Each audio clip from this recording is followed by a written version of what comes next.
करेंगे। दरअसल ये क्या है, बोडो आंदोलन का इतिहास पहले समझिए क्या है।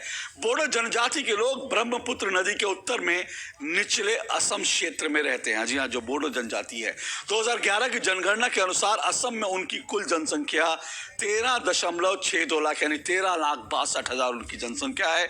बोडो जनसंख्या राज्य की कुल जनसंख्या का 4.3% है। जी हाँ, 4.3%।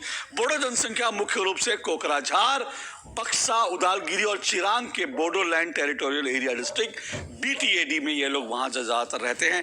अलग बोडोलैंड राज्य की मांग जो है वो करीब करीब 50 साल, जी हाँ 50 साल से ज्यादा पुरानी मांग है ये अलग बोडोलैंड की जो है, और इसी के चलते तमाम जो है ये हम देख रहे थे अशांति बनी हुई थी। NDFB गोविंदा बासुमती ग्रुप जो है, जो सशस्त्र समूह थे उनमें से एक समूह ये है। NDFB धीरेन्द्र बोरा ग्रुप, ये भी एक ग्रुप है सशस्त्र समूह। NDFB रंजन दाईमारी ग्रुप, ये भी एक गुट है जो सशस्त्र समूह था।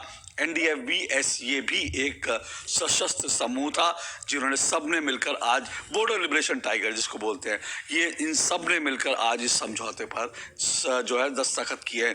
1993 में बोडो समझौता हुआ था। 20 फरवरी 1993 को भारत सरकार, राज्य सरकार, ABSU और BPAC के बीच ये 1993 में एक समझौता हुआ था। उसके बाद 2003 में भी समझौता हुआ। 10 फरवरी 2003 को भारत सरकार, राज्य सरकार और BLT के बीच ये समझौता हुआ था। लेकिन उसके बाद क्या, 2020 का समग्र बोडो समझौता है। आज जो समझौता हुआ है वो अपने आप में समग्र बोडो समझौता है।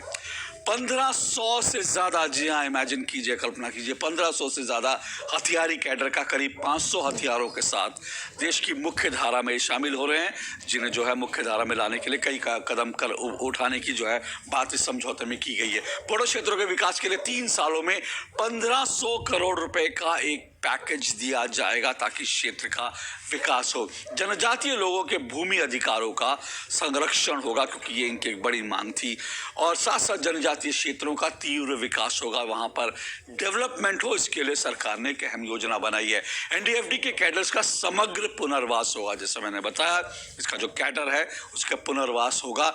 एक आयोग की नियुक्ति होगी इस समझौते के तहत, एक आयोग की नियुक्ति होगी। आयोग BTAD से लगे गांवों में जनजातीय जनसंख्या के आधार पर उसको BTAD में रखने या फिर हटाने की सिफारिश करेगा। BTAD में रहेगा या नहीं, इसकी सिफारिश वो करेगा। भारत सरकार बोडोलैंड क्षेत्रीय परिषद BTC को विधायी, कार्यकारी, प्रशासनिक और वित्तीय शक्तियां देने के लिए कदम उठाएगी। अपने आप में स्वायत्तशासी जो है एक कदम है। बोडो आंदोलन में मारे जाने वाले व्यक्तियों के परिजनों को 5-5 लाख रुपए का मुआवजा दिया जाएगा। ये भी इस समझौते का एक अहम हिस्सा है। तो ये समझौता जो है उसके अहम बिंदु हमने बताया आपको।